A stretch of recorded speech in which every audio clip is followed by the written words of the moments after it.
Migs Molino. Hangarin nila ay ikay pabagsakin. Lalo na ang hangarin nila ay ikay masira. Lahat sasabihin nila, okay na yun, kahit sila yung tama. Sige, pakinggan nyo.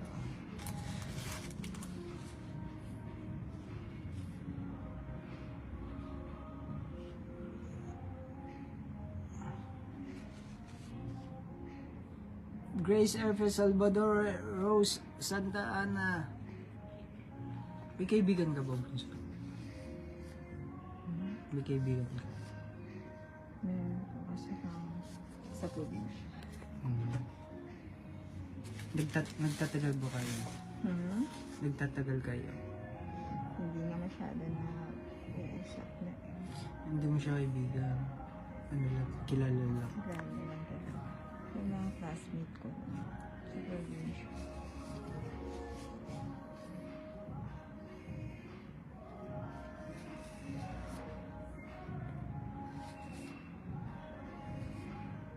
Ang sarap magbasa ng comment. Oo nga. Proud na proud ako sa iyo, Bunso, dahil ang hinahangaan ko na sobra may ganito ang puso at ikaw yung bunso, Migs. Nothing changes ang paghanga ko sa iyo, Bunso. Nakakataba ng puso. Yung mga ganyang mga message, nakakataba ng puso yun. Yan yung nagbibigay sa akin ng yan yung mga vitamins ko. Parang lalo ka na-inspire Sila yung vitamin ako. Actually, yung mga kabunso yung nagbibigay sa akin ng lakas ng loob. Ang mahalaga, Bunso, marami kami nagmamahal sa iyo. Ay, sobra po. Basta alam mo sarili mo, malinis ang konsensya mo.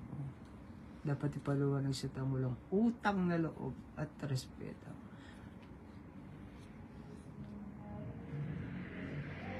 Yan, si Migs Molino, yan yung walang utang na loob.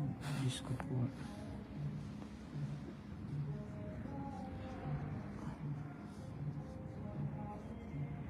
Yan yung walang utang na loob, yung nakikita nyo.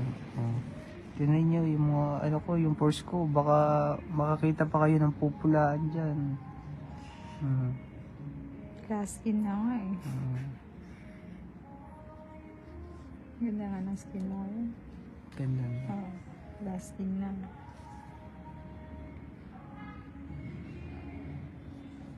At tingnan nyo po, yung taga beauty lunch na po nagsasabi, ito lang talaga panira talaga yung mga spot na yan. Kaya na rin yan. Tatanggal din yan.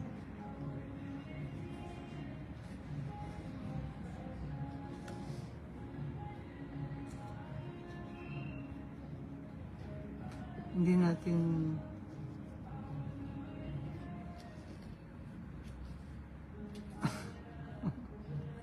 hindi, change topic na, Bunso. Love na love.